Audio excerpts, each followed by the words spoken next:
Dear students, good morning all of you. मेरे प्यारे विद्यार्थियों, आप सभी लोगों का एसएसटी क्लासेस में स्वागत है। आज का जो मेरा टॉपिक है, जैसा कि आप देख पा रहे हैं, chapter 6 NCERT math class 9 introduction है। तो आपका जो है ये चैप्टर 6 का है लाइंस एंड एंगल, रेखाएं और कोण। तो आज को हम क्या क्या कवर करेंगे, हमने वैसे यहाँ लिख दिया है, देखते हैं कहाँ तक कवर होता है। तो मेरा चलिए, आप शुरू से अंत तक बने रहिएगा। आपसे एक रिक्वेस्ट जरूर है, अगर आपको वीडियो पसंद आएगा तो जरूर कमेंट करिएगा और शेयर तो जरूर बनता है मेरे भाई। मुझे आप लोगों का प्यार और सपोर्ट चाहिए, और आप लोग जब मुझे अपना प्यार सपोर्ट देंगे मेरा भी उत्साह बढ़ेगा, ठीक है ना। चलो, तो पहला मेरा जो टॉपिक है वो है रेखा। तो देखो, रेखा रेखा जिसको हम बोलते हैं लाइन, लाइन के बारे में आपने पढ़ा है, आप निचली कक्षाओं से पढ़ते आ रहे हैं। बस वैसे ही है। क्या है, लाइन वह होती है जिसका कोई अंतिम बिंदु नहीं होता, जिसका प्रसार अनंत होता है, ठीक है ना। इस तरह से मान लीजिए हमने खींच दिया, तो आप देख सकते हैं इधर कहां तक जाएगा, इधर कहां तक जाएगा, कोई लिमिटेशन नहीं है। इस तरह से जिसका प्रसार अनंत तक होता है, जिसका कोई अंतिम बिंदु नहीं होता, वो हमारी क्या कहलाती है, रेखा। तो देखिए, सब निचली कक्षाओं में पढ़े हैं, फिलहाल ये सब इस चैप्टर में यूज होने वाला है। तो हम आपकी यादों को तरोताजा करते हुए हमने इंपॉर्टेंट समझा, इसलिए हम ये सब आपको बता दे रहे हैं। दूसरा नंबर हमारा आता है रेखाखंड। क्या आता है, रेखाखंड, जिसको हम बोलते हैं लाइन सेगमेंट। क्या बोलते हैं, लाइन सेगमेंट। अब लाइन सेगमेंट मेरा क्या है, यह आप जानते ही हैं।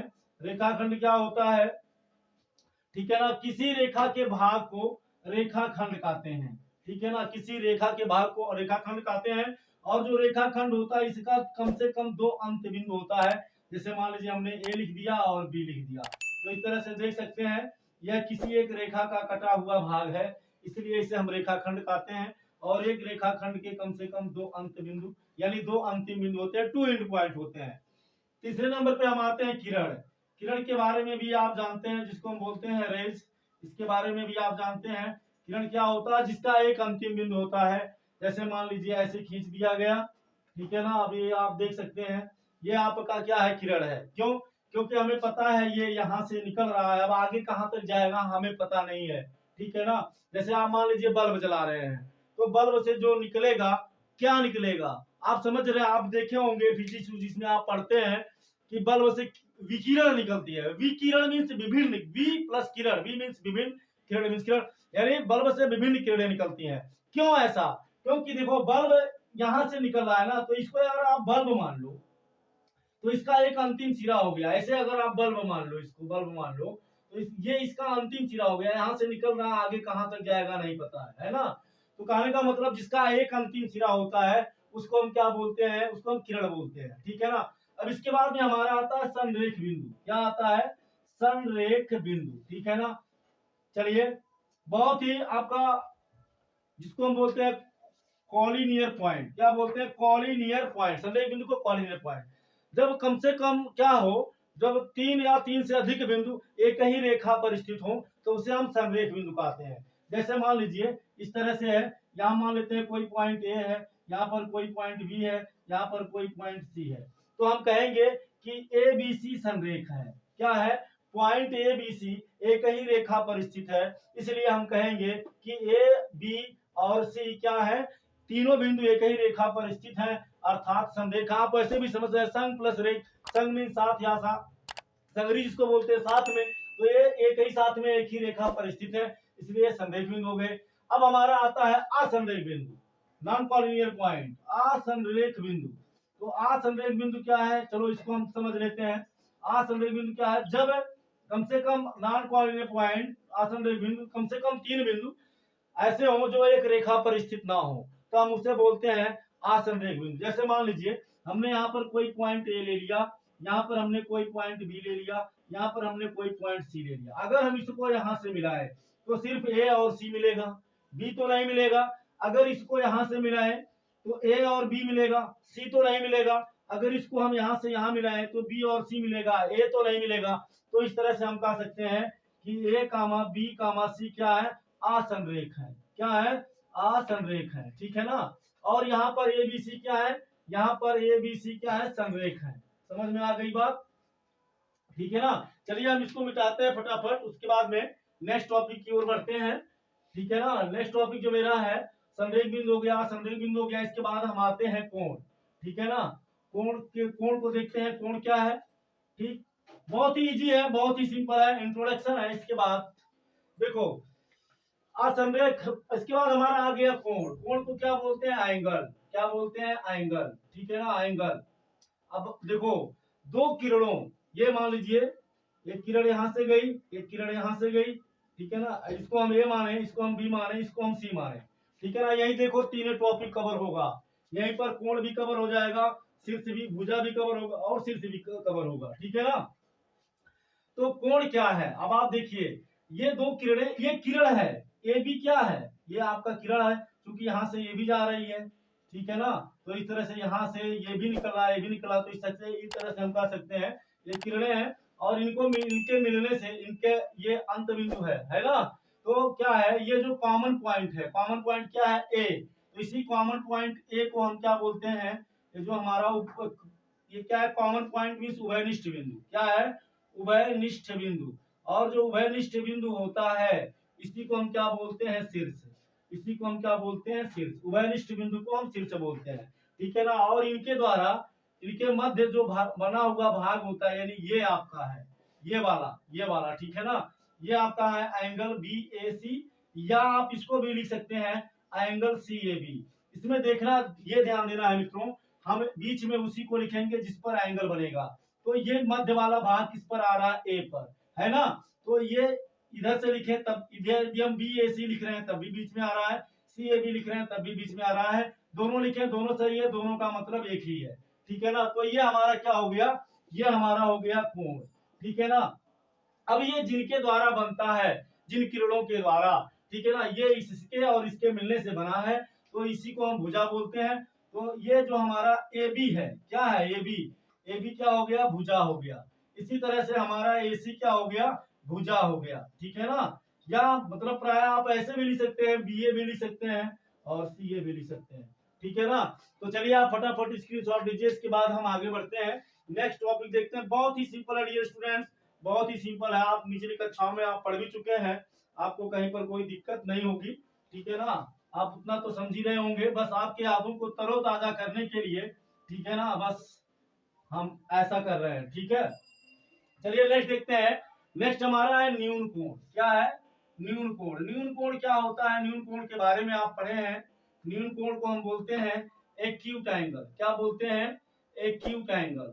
Acute angle. न्यून कोण क्या होता है? ठीक है ना। जब जब दो भुजाओं के मध्य बना कोण 90 अंश से कम हो तो उसे हम एक्यूट एंगल बोलेंगे। कहने का मतलब जो आपका कोण होगा, ठीक है ना, जो आपका न्यून कोण होगा, क्या होगा? न्यून कोण। न्यून कोण जो होगा, अगर इसको हम मान ले यहाँ पर ए डिग्री बन रहा है, तो जो न्यून कोण होगा, न्यून कोण का मान क्या होगा? न्यून कोण का जो मान होगा ये 0 डिग्री से बड़ा होगा, लेकिन 90 अंश से क्या होगा? छोटा होगा। ठीक है ना। न्यून कोण 0 से बड़ा होगा और 90 से क्या होगा? कम होगा। यदि 0 से बड़ा है 90 से कम है तो न्यून कोण होगा। इसके बाद हमारा आ गया समकोण। समकोण को भी आप जानते हैं, जिसको हम बोलते हैं राइट एंगल। राइट एंगल बोलते हैं। ठीक है ना। राइट एंगल बोलते हैं जब दो दो किरणों के बीच या दो भुजाओं के बीच का कोण 90 अंश हो, इस तरह से, ऐसे एकदम सीधा हो, इस तरह से। ठीक है ना। इस तरह से हो तो इसे हम बोलते हैं 90 डिग्री। डियर स्टूडेंट्स, 90 डिग्री एकदम सीधा परपेंडिकुलर लंबवत होते हैं। ठीक है ना। तो इस तरह से यानी आपका जो समकोण होता है, समकोण का मान 90 डिग्री के बराबर होता है। यदि दो भुजाओं के मध्य बना कोण 90 अंश होगा तो आपका क्या होगा? समकोण होगा। इसके बाद हमारा आ गया, हमारा न्यून कोण हो गया, समकोण हो गया। इसके बाद में हम आते हैं अधिक कोण पे। ठीक है ना। अधिक कोण। अधिक कोण को क्या बोलते हैं डियर स्टूडेंट्स? अधिक कोण को आप जानते हैं, अधिक कोण को बोलते हैं ऑब्ट्यूस एंगल। क्या बोलते हैं? ऑब्ट्यूस एंगल बोलते हैं, आप अच्छे से जानते हैं। अब न्यून कोण, अधिक कोण क्या होता है? अधिक कोण क्या होता है? जब दो भुजाओं के मध्य बना कोण 90 अंश से ज्यादा हो। ठीक है ना। क्या हो? 90 अंश से ज्यादा हो, तब, यानी कहने का मतलब है आपका जो अधिक कोण होता है, अधिक कोण जो होता है ये 90 डिग्री से ज्यादा होता है। क्या होता है? 90 डिग्री से ज्यादा होता है, बट 180 डिग्री से कम होता है। ठीक है ना। जब दो भुजाओं के मध्य बना कोण 90 से ज्यादा हो और 180 से कम हो तो उसे हम क्या बोलते हैं, अधिक कोण बोलते हैं। ठीक है ना। चलिए आप फटाफट स्क्रीनशॉट लीजिए। इसके बाद हम नेक्स्ट देखते हैं नेक्स्ट टॉपिक को। जो मेरा नेक्स्ट टॉपिक है, नेक्स्ट टॉपिक क्या है, नेक्स्ट टॉपिक है आपका प्रतिवर्ती कोण। ठीक है ना, प्रतिवर्ती जिसको हम आपको बताने वाले हैं। नेक्स्ट टॉपिक है प्रतिवर्ती कोण।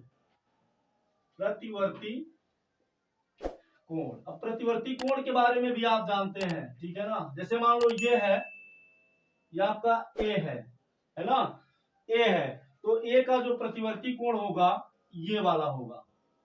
ए का प्रतिवर्ती कोण कौन होगा, ये पूरा हो जाएगा, ये टोटल यहां से यहां, यानी कहने का मतलब है ए का प्रतिवर्ती कोण बराबर हो जाएगा, ए का प्रतिवर्ती कोण, ए का प्रतिवर्ती कोण बराबर आपका हो जाएगा, ए का प्रतिवर्ती कोण बराबर क्या हो जाएगा, बी। या आप ऐसे भी समझ सकते हैं, जो आपका प्रतिवर्ती कोण होता है, जो आपका प्रतिवर्ती कोण होता है वो क्या होता है, 180 डिग्री से बड़ा होता है और 360 अंश से क्या होता है, कम होता है। ठीक है ना। अब हमने आपको यहाँ फिगर से समझाने का प्रयास किया, आई होप आप समझ गए होंगे। इसके बाद हमारा आता है रिज कोण। क्या आता है, रिज कोण, जिसको हम बोलते हैं लाइनियर एंगल। रिज कोण जिसको हम क्या बोलते हैं, लाइनियर एंगल। ठीक है ना। अब लाइनियर एंगल मतलब रिज कोण क्या होता है, रिज कोण का ये होता है किसी रेखा पर 180 अंश का कोण बनता है। किसी रेखा पर कितने अंश का कोण बनता है, 180 अंश का। ठीक है ना। कैसे बनता है, अब इसको आप समझ सकते हैं। देखो, अगर हम इसको यहां से ऐसे मिला दें, ठीक है ना, चलो अभी हम रेखा नहीं बनाते हैं, तो ये हमारा क्या हो गया, वृत्त हो गया, गोल हो गया, जिसका मान कितना हो जाएगा, इसका टोटल वैल्यू हो जाएगा 360 डिग्री। ठीक है ना। अब अगर इसको हम ऐसे ऐसे आर पार खींच, ऐसे यहां से ऐसे मिला दें, तो ये हमारा क्या हो जाएगा, व्यास हो जाएगा। क्या हो जाएगा, व्यास हो जाएगा। अब ध्यान देना आपको ये है कि ये आपकी रेखा है, सीधी रेखा है ना, ये क्या है, सीधी रेखा है। तो ये इधर वाला मिला के 360 है। व्यास को आप जानते हैं, व्यास क्या करता है, वृत्त को दो समान भागों में बांटता है, अर्थात 180 इधर भी होगा, 180 इधर भी होगा। कहने का मतलब है 180 डिग्री को ही हम क्या बोलते हैं, रिज कोण बोलते हैं, जो कि एक रेखा पर बनता है, अर्थात एक रेखा पर, एक सीधी रेखा, एक सरल रेखा पर बना कोण कितना होता है, रिज कोण कहलाता है, या 180 अंश बनता है। इसके बाद ये हमारा हो गया अधिक कोण हो गया, प्रतिवर्ती कोण हो गया, रिज कोण हो गया। इसके बाद हम आते हैं पूरक कोण। क्या आते हैं, पूरक कोण। पूरक कोण क्या होता है, जब पूरक कोण, ठीक है ना, कंप्लीट एंगल मतलब क्या होता है, इसको हम समझते हैं। तो जो हमारा पूरक कोण होता है, जब दो कोणों का योग 100 जब दो कोणों का योग 90 अंश हो तो उसे हम पूरक कोण कहते हैं। जैसे मान लीजिए 40 डिग्री का पूरक कोण 50 होगा, क्योंकि 50 को 40 में जोड़ेंगे तो ये क्या हो जाएंगे, 90 हो जाएंगे। इसलिए हम कहेंगे कि 50 का पूरक 40 है और 40 का पूरक कोण 50 है। ठीक है ना। इसी तरह से 60 डिग्री है तो 60 डिग्री का पूरक कोण 30 अंश होगा और 30 का पूरक कोण कितना हो जाएगा, 60 अंश हो जाएगा। इस तरह से हम कहेंगे 60 डिग्री का पूरक कोण 30 डिग्री है और 30 डिग्री का कोण पूरक कोण 60 डिग्री है। क्यों, क्योंकि दोनों को जब हम जोड़ेंगे तो 90 अंश आएगा। आई होप आप समझ गए होंगे। जब दो कोणों का योग 90 अंश हो तो उसे हम पूरक कोण कहते हैं। ठीक है ना। यदि एक कोण मान लीजिए दिया है कि ये कोण 30 अंश है, तो दो कोण पूरक कोण है, एक का मान 30 है तो दूसरे का कितना होगा, तो 90 में से 30 को घटा देंगे, आंसर आपका 60 आ जाएगा। इसके बाद हमारा आता है समपूरक कोण, कॉम्प्लीमेंट्री एंगल, समपूरक कोण। ठीक है ना, समपूरक कोण, सप्लीमेंट्री एंगल। ठीक है ना, ये आपका है सप्लीमेंट्री एंगल, समपूरक कोण, सप्लीमेंट्री एंगल। जब दो कोणों का योग 180 अंश के बराबर होता है तो समपूरक कोण कहलाते हैं। ठीक है ना। जैसे मान हमने लिख दिया 60, तो 60 का समपूरक कोण 120 होगा। क्यों, क्योंकि 60 और 120 को जब हम ऐड करेंगे तो 180 आएगा। ठीक है ना। इस तरह से आप समझ सकते हैं 60 का समपूरक 120 होगा और 120 का समपूरक 60 होगा। इसी तरह से मान लो पहला कोण 30 है तो दूसरा कोण आपका होगा 150। ठीक है ना। क्यों, क्योंकि 30 को 150 में जोड़ेंगे 180 आएगा और 150 को 30 में जोड़ेंगे तो 180 आएगा। इस तरह से हम कह सकते हैं कि जो 30 डिग्री है इसका समपूरक कोण 150 डिग्री होगा या 150 डिग्री का कोण 30 डिग्री होगा। आई होप आप अच्छे से समझ गए होंगे। जब दो कोणों का योग 180 अंश होता है तो आपके समपूरक कोण कहलाते हैं। ठीक है ना। तो ये पूरक कोण, समपूरक कोण का टॉपिक खत्म हुआ। इसके बाद हम आते हैं रैखिक युग्म। क्या आते हैं? रैखिक युग्म कोण। ठीक है ना। जब दो कोण इस प्रकार से हो, पेयर बनाते हो और उनका योग 180 अंश हो, तो उसे हम बोलते हैं रैखिक युग्म कोण, लाइनियर पेयर एंगल। ठीक है ना। रैखिक युग्म कोण जिसको हम इंग्लिश में बोलते हैं लाइनियर पेयर एंगल। ठीक है ना। रैखिक युग्म कोण, रैखिक युग्म, रैखिक युग्म कोण। ठीक है ना। जिसको इंग्लिश में बोलते हैं linear pair angle, linear pair angle. ठीक है ना। क्या होते हैं डियर स्टूडेंट्स? जब दो एंगल ऐसे हो, पेयर में हो और एक ही रेखा पर स्थित हो, बट दोनों का योग 180 अंश हो, तो उसे हम लाइनियर पेयर एंगल बोलते हैं या रैखिक युग्म कोण बोलते हैं। क्योंकि जैसे मान लो ये है, ये आपका है ये है बी, ये एक सरल रेखा है। यहाँ पर मान लेते हैं कोई पॉइंट सी है, इसको हम यहाँ से ऐसे मिला दें और इसको हम डी मान लें, तो आप देख सकते हैं एंगल ए सी डी मतलब ये कोण, ए सी डी मतलब ये कोण, angle A C D plus angle D C B, D C B, D C B मतलब यह कोण, एंगल डी सी बी, इसको जोड़ेंगे तो 180 अंश आएगा। क्यों आएगा? क्योंकि इसके पहले अभी आपने पढ़ा कि एक सरल रेखा पर बना कोण कितना होता है? 180 अंश होता है। अब ये दोनों क्या है? ये आपके पेयर हैं। ये ए सी डी या डी सी बी, ये एक ही रेखा ए बी पर स्थित है जो पॉइंट सी पर है। ठीक है ना। तो इस तरह से आप समझ सकते हैं ये हमारा क्या हो गया? रैखिक युग्म कोण हो गया। इसके बाद में आपका आ गया शीर्षाभिमुख कोण, शीर्षाभिमुख कोण। तो शीर्षाभिमुख कोण क्या होता है? चलिए इसको हम देख लेते हैं। शीर्षाभिमुख कोण, वर्टिकली अपोजिट एंगल, शीर्षाभिमुख कोण, vertically opposite angle. Dear students, क्या होता है? जब दो रेखाएं परस्पर एक दूसरे को काटती हैं, जिसे हम प्रतिच्छेदी रेखाएं कहते हैं, ये भी आपका टॉपिक कंप्लीट हो गया। ठीक है ना। जब दो रेखाएं से मान लीजिए दो रेखाखंड ए और बी है, ये सी और डी है, जब दो रेखाखंड परस्पर एक दूसरे को काटते हैं तो उनके सामने, जैसे इसके सामने ये बना और इसके सामने ये बना, तो उनके सामने के जो बने कोण होते हैं उनको शीर्षाभिमुख कोण या वर्टिकली अपोजिट एंगल कहते हैं। और ये समान होते हैं। क्या होते हैं? समान। यानी कहने का मतलब अगर ये मान लो पॉइंट को पे काट रहा है तो हम इस तरह से कह सकते हैं एंगल ए ओ सी बराबर होगा किसके? इसके सामने का ये वाला है ना, किसके? बी ओ डी के, एंगल बी ओ डी के। इसी तरह से एंगल ए ओ डी, ये वाला angle A O D, angle A O D बराबर होगा एंगल बी ओ सी के, एंगल बी ओ सी के। तो आप देख सकते हैं जब दो रेखाएं परस्पर एक दूसरे को काटती हैं तो प्रतिच्छेदी रेखाएं कहलाती हैं। अर्थात ए बी और सी डी हमारी प्रतिच्छेदी रेखाएं हैं, क्योंकि एक दूसरे को काट रही हैं। और इस काटने के बाद जो सामने के, ये इसके सामने है तो इसका शीर्षाभिमुख कोण, और ये इसके सामने तो इसका शीर्षाभिमुख कोण। तो ये दोनों आपका हो गया क्लियर, ये भी क्लियर। अब हम देखते हैं आसन्न कोण। आसन्न कोण क्या होता है डियर स्टूडेंट्स? कि यदि किसी कोण में कोई एक ऐसा, यदि किसी कोण में कोई एक भुजा क्या हो? उभयनिष्ठ हो।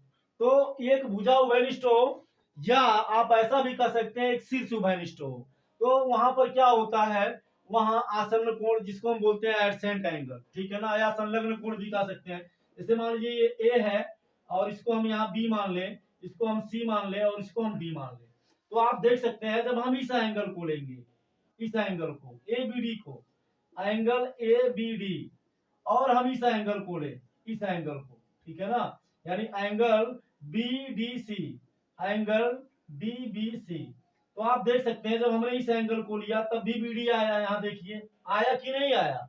और जब हमने इस कोण को लिया तब भी देखिए बी डी आया कि नहीं आया। तो कहने का मतलब है जब एक भुजा क्या हो? कॉमन हो या उभयनिष्ठ हो, तो हमारा आसन्न कोण कहलाता है, या जिसे हम संलग्न कोण भी कहते हैं। देखिए ये भी हमारा आसन्न कोण है, इसको हम कह सकते हैं। ठीक है ना। सॉरी, मतलब इसको भी हम, ये हमारा क्या है? ये संलग्न भुजाएं हैं, ये संलग्न भुजा है, ये संलग्न भुजा है, लेकिन ये हमारा क्या हो गया? ये हमारा आसन्न कोण हो गया। ठीक है ना। तो आई होप आप इसे अच्छे से समझ गए होंगे। वीडियो आपका टोटल टॉपिक कंप्लीट हुआ। कल से अब हम इसका हमने जो एक्सरसाइज है 6.1 को बिगिन करेंगे, हम प्रारंभ करेंगे। आपको वीडियो कैसा लगा जरूर कमेंट करके बताइएगा। आप लोग अपना प्यार स्नेह जैसे दे रहे हैं वैसे देते रहिए। Thank you so much. जय हिंद।